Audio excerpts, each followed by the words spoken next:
you think that political will is here now to continue this path of dealing with the past in an open way?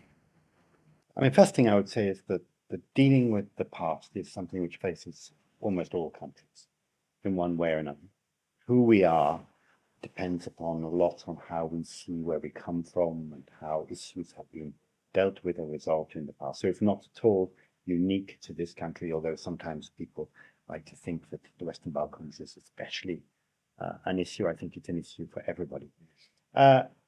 In this country, I would disagree with you in terms of Prespa. I mean, I think what we've seen since the Prespa agreement, which, as you know, was controversial and caused a lot of soul searching, and it's still to some extent controversial, though I think it has been absorbed now. We've seen a big increase in relations, cross-border relations with Greece, a big increase in investment and in trade. So you're seeing the benefits coming through of good neighborly relations.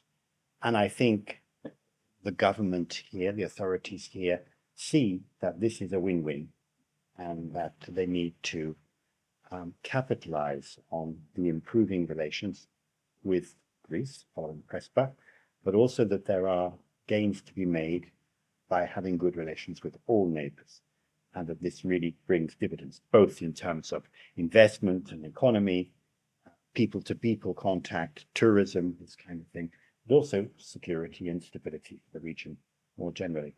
There are challenges.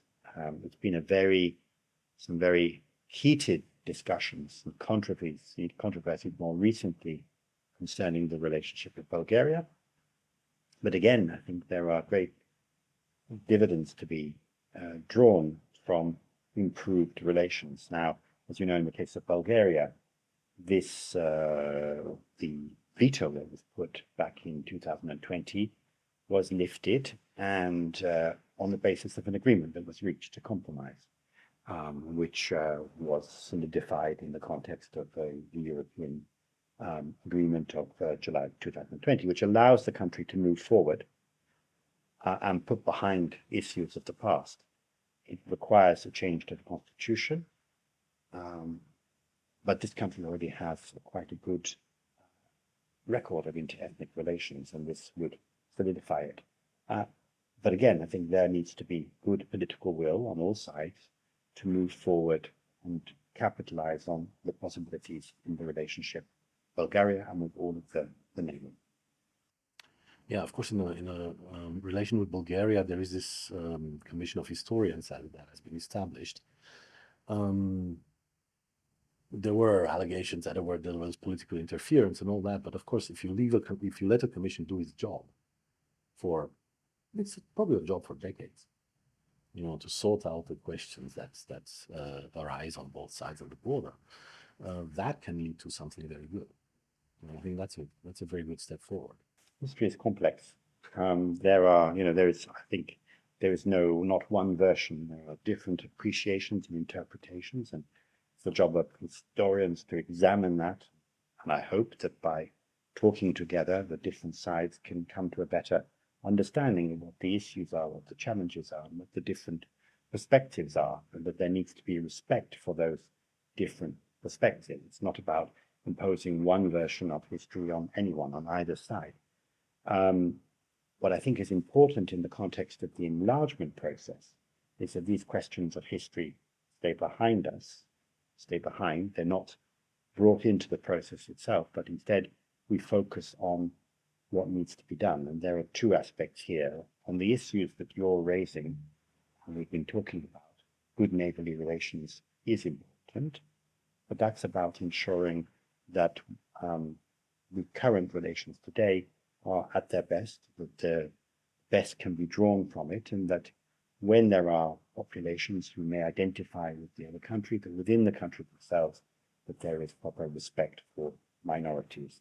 And this is what the constitutional changes is about. But the bigger issue for the whole enlargement process, of course, is focusing on reforms. And these are really essential, and that is what the enlargement process is about. So we don't want to see these questions of history, identity, culture becoming part of this enlargement process itself. And yet they have been crucial in this country stumbling from veto to veto in various moments of the last, let's say, 20 years or so. I think solutions have always been found when these issues have been raised. And it's true that the vetoes have, I think, dented the reputation of the European Union and the credibility, but at the same time, solutions have been found. We had the Prespa Agreement, as a result of which it was possible to join NATO, and of course was also a condition for the opening of accession negotiations, which we have now done. But it's not the whole story, and people tend to focus on this issue rather than looking at the loss of time that has happened during the last 20 years, the not advancing on reforms as rapidly as the countries might have done, this country. Some reforms have been done, they've been important, we've seen some improvements, but there are many still to be done. And the path of progress on reforms could have been much, much more rapid. Absolutely agree there. So connected to that, do you think that the economic situation of people living on an average of whatever it is, 500 euros, A bit more, but it's yeah, still low by comparison with the EU average. Exactly. Yes. Do you think that it has an impact on the readiness to deal with the bigger questions? I think that most people are focused on getting through the week and getting through the month. And the problems that are there because of the problems that we see reflected in these low wages are systemic. They arise from a poor functioning education system, the wrong skills being provided, so a mismatch between needs and skills, between a weak institutional structure, particularly in rule of law and the fight against corruption, other factors such as the poor healthcare system. And as a result of that, you see this very unfortunate process of large-scale emigration from the country, so taking away some of the skills, some of the resources which would otherwise build up the country. So I think all of those are contributing to the poorer performance on the economic and social side. And of course, in a situation of stress, it does make it more difficult. People feel more insecure, not just about their daily living, but also about their identity. And we've had quite a, how would I describe it, quite a heartfelt discussion over the last couple of years about what the identity of the country is and what the identity of people is, and fears that by joining the European Union, somehow or other, this would be weakened. But this discussion has happened with other countries that join. I think of Slovenia, which had extensive discussions, fears that the Slovene language would be dominated, would be overtaken by English or German or French. And the experience of the road to the European Union is in fact the exact opposite, that by joining, you not only stabilize and strengthen the state itself and make it more effective, but also the identity of the state, the identity of the culture, etc., becomes strengthened.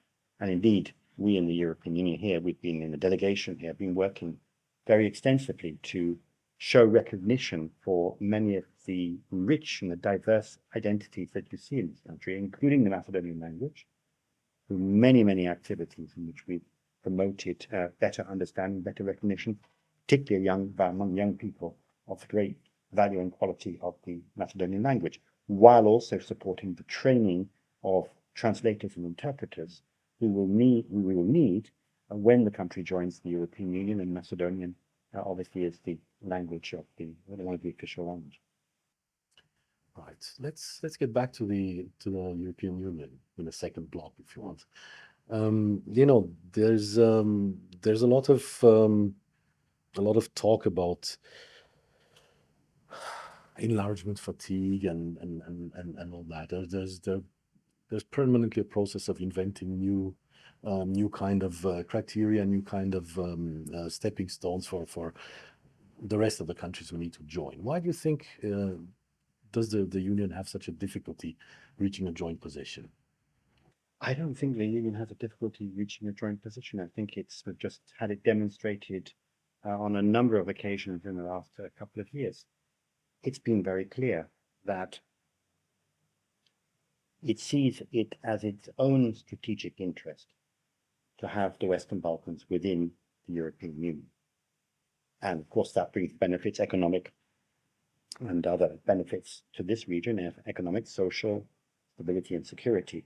But I think that understanding of interest has become even more profound, I think, since the Russian invasion of Ukraine, and an understanding that there was also a security dimension here, and therefore it is in our interest to see the Western Balkans within the European Union. But that needs to be done in a certain way. And again, the European Union is very clear of what we expect in terms of the reforms that are necessary for these countries to take in order to be able to join the European Union and have the benefits of membership.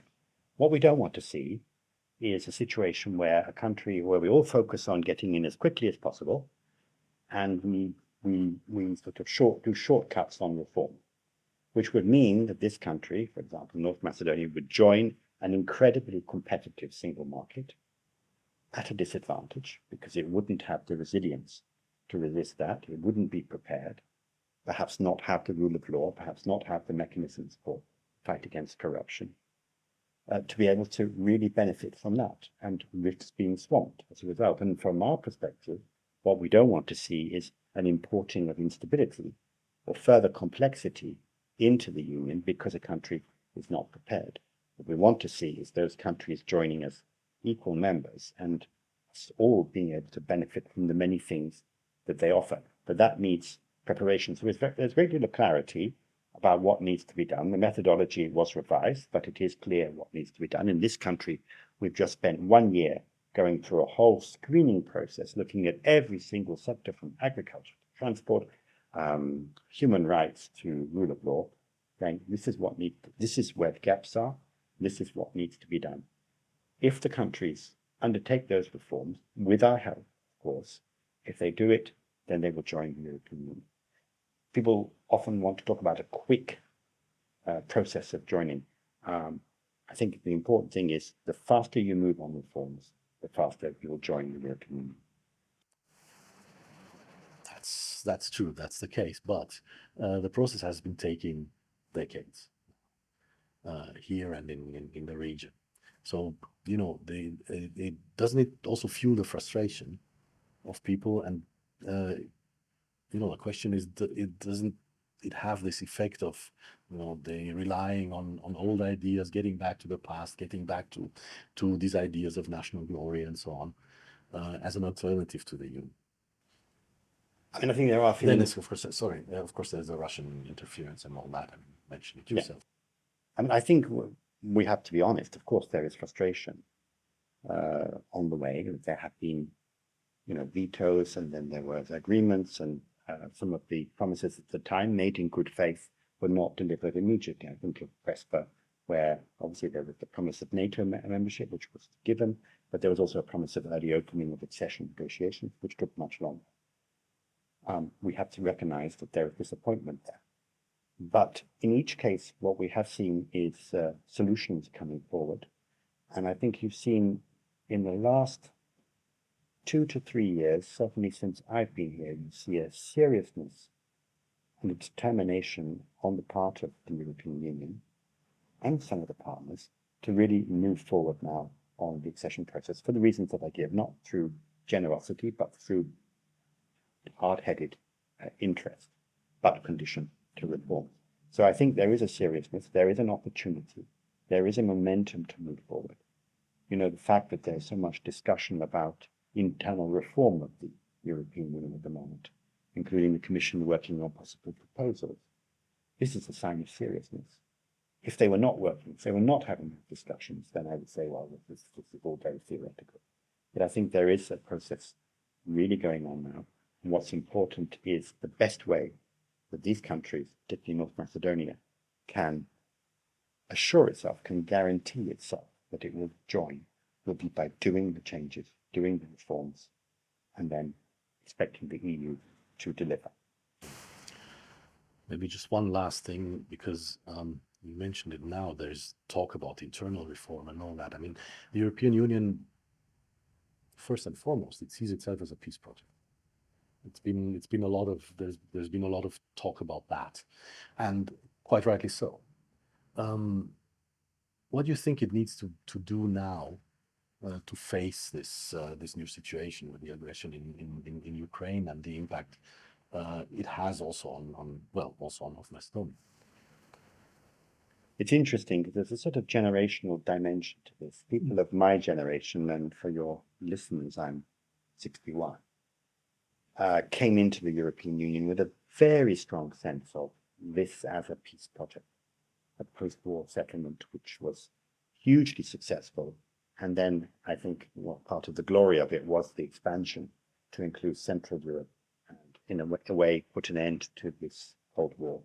That was the legacy in which the time in which we grew up. So that's still, and then I think there has been a period when it's much more focused on the economic benefits, which of course are absolutely central. But I felt that younger generations maybe lost touch with that sense of the urgency, the strategic importance of the European Union as a peace builder. Since Russia's invasion, a whole-scale invasion of Ukraine, I think that sense of the urgency and the important role that the European Union can play in peace building, I think is once again very much to the fore, and why the European project is about prosperity and democracy, but also about peace. But you're right, there are many, many challenges, and particularly in this current context following the invasion. We see it here. This country, North Macedonia, has, I think, been exemplary in its support for Ukraine, in its following of the common foreign security policy, the line of the European Union, as a NATO player as well. So it has been exemplary. But there are many challenges. In particular, we see certain third countries, particularly Russia, putting forward narratives trying to misinformation, fake news, and narratives trying to undermine the case for standing up and supporting Ukraine. So I think it's very important that all of us never take for granted public support, that we go out, we explain why this is so important, why what is happening in Ukraine will impact on all of us, and why our continuing support is needed. And we also need to be very active, and here we try also to help in combating hybrid attacks, misinformation, and so on, in order to ensure that we are explaining what we're doing and why we think it's important. Thank you very much. Thank you very much. A lot of work for all of us to do. Thank you.